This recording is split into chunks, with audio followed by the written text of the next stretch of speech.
Liberties that we have in this country are because of the Second Amendment, and never ever forget that. She's not going to be the great savior for the Democrats, and they can't skip over the first black woman vice president with the whitest man ever in history, Gavin Newsom.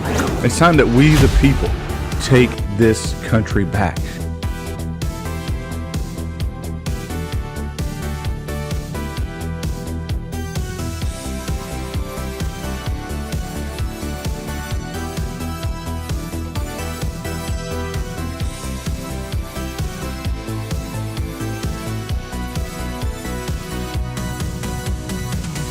And if you try to transition a child, you are guilty of child abuse, and every doctor, every nurse, every clinician that is helping that is culpable in that crime.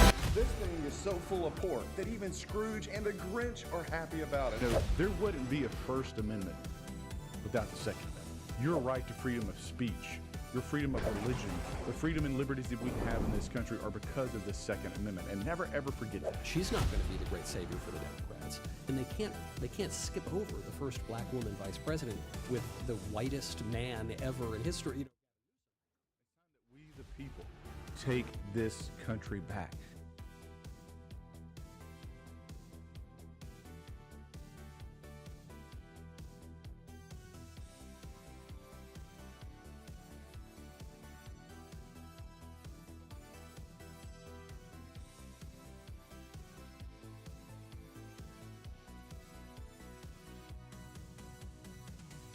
And if you try to transition a child, you are guilty of child abuse, and every doctor, every nurse, every clinician that is helping that is culpable in that crime. This thing is so full of pork that even Scrooge and the Grinch are happy about it. There wouldn't be a First Amendment without the Second Amendment. Your right to freedom of speech, your freedom of religion, the freedom and liberties that we have in this country are because of the Second Amendment, and never ever forget that. She's not going to be the great savior for the Democrats, and they can't skip over the first black woman vice president with the whitest man ever in history, Gavin Newsom. It's time that we, the people, take this country back.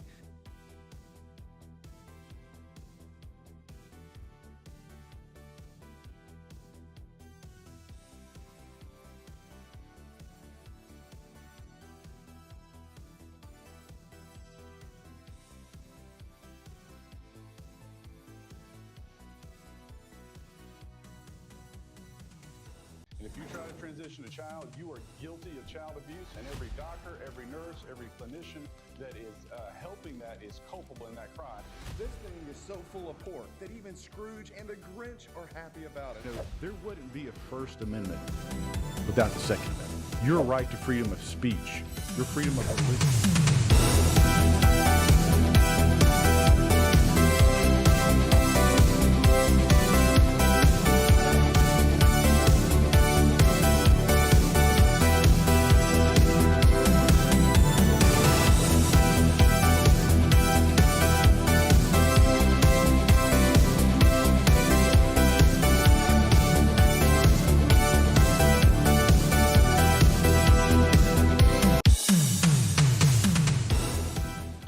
Well, hello everybody, this is Congressman Andy Ogles. Hope you're doing well. Look, there is a lot going on in the world, but I think everyone's eyes and focus attention is on the Middle East and what's going on with Iran. So let me give you a quick update as to what's going on in Iran, and then also one of the big pieces of legislation I've been working on to protect the United States from a Muslim invasion like we've seen across Europe. So let's get to Iran. So I literally was just in Jerusalem, was in Israel just before the attack began. I was with the Prime Minister, the Ambassador Mike Huckabee, and with members of the Knesset as they began to prepare for what was or is the inevitable, which was the attack and ultimate fall of the regime. Now look, it's ongoing.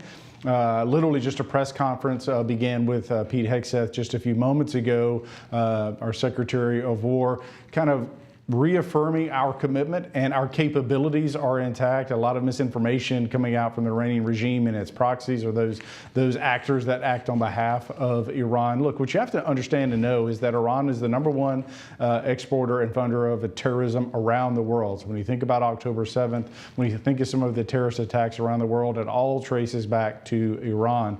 And so those strikes were deadly, they were fierce, and quite frankly, overwhelming. At this point, we've hit the newest number, it's now public, is roughly 30 of the Iranian naval ships. We've been hitting their drone capabilities. Obviously, their ballistic missiles will be targeting some of their underground apparatus in the next few days. And ultimately, the Persian people, the people of Iran, have the opportunity to take their country over, take it back, since it was overrun in 1979. So the Shah was in power, obviously the Ayatollah came in, and then the rest has been history. A brutal regime who literally rapes, tortured. They've killed roughly 60,000 Iranians, torturing people, skinning them alive. I mean, it's more than you want to know, more than I am willing to describe in detail. But that's kind of where we're at and where we're going with this.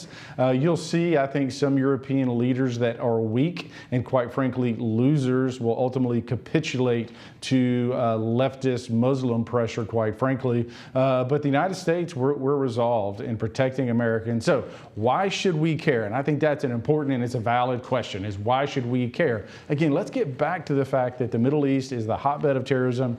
It's the exporter of terrorism, Iran is. And so when you look at our partnership with Israel, we've consistently and quite frankly, we've been, winnowing down, reducing our financial aid to Israel. Israel wants to stop financial aid from European or the United States, quite frankly. They want more partnerships. They want more of that joint investment and development of missile systems, our weapon systems, which is in both of our best interests. And so with that, as we look to shift any kind of partnership from financial aid to actual joint operations, when I say operations, I don't mean boots on the ground, so don't misquote me, but I literally mean development of systems that keep America safe. When you think about the Golden Dome and our capabilities that ultimately, hopefully we will never need, but would be in place, and what you see being deployed in Israel right now. And keep in mind, literally was given footage before it was public of the cluster bombs that which are illegal that Iran and its proxies are launching against civilians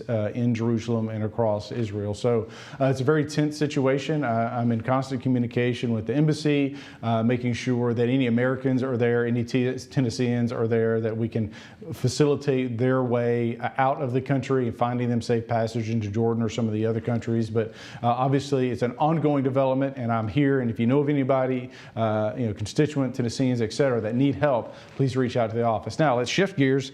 That's related, but it goes back to what we've seen across Europe. And so, again, this isn't political rhetoric. This isn't Islamophobia, which, my critics would say, is that when you look at immigration across Europe, 48% of crimes committed by foreigners, most of which are Muslims, in Paris, and that's from their French Interior Ministry. So again, that's not a Republican or right-wing talking point. That's literally from the French Interior, that 48, almost half of the crimes committed are by Muslim immigrants. Look at London, 40% of sex crimes. By whom? By Muslims. When you look at Rome, 83% of street robberies by non-EU citizens are who? Muslims. And so the list goes on and on and on. And look at the United States, where you look at the Afghanis that came here, and that we were told that they would be a part of our community, they would be part of building communities, and yet 68% of those that came here from Afghanistan are what? They're on Medicaid. So they're coming here, they're taking resources away from our children, they take resources away from our veterans, and I put America first. I put American citizens first. So I get criticized for that, but you know what? I'm willing to stand, and I'm not going to be afraid, and I'm not going to cower. So that's why I have a bill. It's halt immigration from countries with inadequate verification capabilities. And all that means, quite frankly, it's a Muslim ban. So we're looking at, we list 10 countries on the outset by name, but it also can be expanded. But countries like Iran, like Libya, like North Korea, like Syria, Venezuela, Yemen, Afghanistan, Sudan, and a few others that export individuals, the worst of their society. They send them here. They're not lawyers. They're not doctors. They're not engineers. They're not individuals contributing to society. They're here to undermine our society. And you look at individuals like this guy from Egypt, raped a 16-year-old girl on New Year's Eve. Muhammad, I mean, with a name like that, he should have never been let in to begin with. But Somalia, what'd he do? He raped a woman on the steps of a church.